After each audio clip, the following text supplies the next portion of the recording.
Myanmar में मई में दो जहाज हादसों में लगभग 427 रोहिंग्या शरणार्थियों के डूबने की संयुक्त राष्ट्र ने आशंका जताई है। म्यांमार के सताए गए मुस्लिम अल्पसंख्यक 427 रोहिंग्या समुद्र में दो जहाज दुर्घटनाओं रोहिंग्या बोट ट्रेजेडी में मारे गए।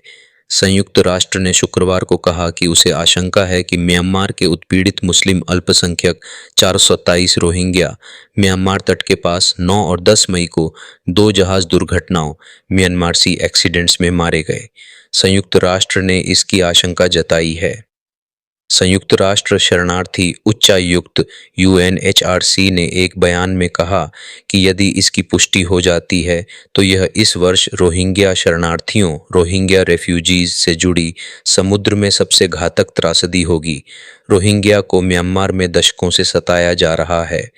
हर साल हजारों लोग अपने देश में दमन और गृहयुद्ध से बचने के लिए समुद्र के रास्ते भागते हैं, अक्सर अस्थायी नावों पर सवार होकर। एक बयान में कहा गया, संयुक्त राष्ट्र शरणार्थी एजेंसी इस महीने के शुरू में म्यांमार के तट पर हुई दो नाव दुर्घटनाओं की खबरों से बहुत चिंतित है। यूएनएचसीआर ने कहा कि वह जहाज के डूबने की वास्तविक परिस्थितियों की पुष्टि करने के लिए अभी भी काम कर रहा है, लेकिन प्रारंभिक जानकारी से पता चलता है कि 263 लोगों को ले जा रहा पहला जहाज 9 मई को डूब गया था, जिसमें केवल 66 लोग ही जीवित बचे थे। संयुक्त राष्ट्र एजेंसी ने बताया कि 243 रोहिंग्याओं को लेकर दूसरा जहाज 10 मई को डूब गया था, जिसमें केवल 21 लोग ही बच पाए थे। बयान में कहा गया है कि नाव पर सवार रोहिंग्या या तो बांग्लादेश के विशाल कॉक्स बाजार शरणार्थी शिविरों से निकल रहे थे या म्यांमार के पश्चिमी राज्य रखाइन से भाग रहे थे। ध्यान रहे कि रखाइन राज्य में सेना और जातीय अल्पसंख्यक विद्रोही समूह अराकान आर्मी के बीच क्षेत्र पर नियंत्रण को लेकर भीषण लड़ाई चल रही है।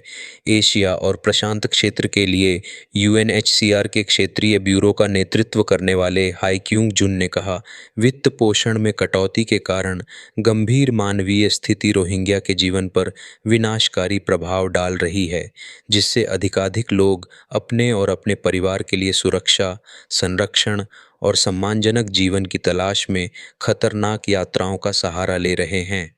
रोहिंग्या समुदाय, जो म्यांमार में दशकों से सांप्रदायिक हिंसा और भेदभाव का शिकार रहा है, बार बार समुद्र के रास्ते पलायन की कोशिश करता है।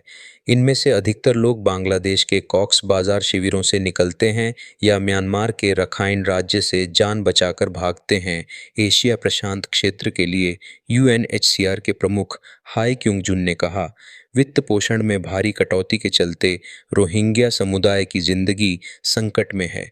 लोग अब सम्मानजनक जीवन की तलाश में अपनी जान जोखिम में डाल रहे हैं।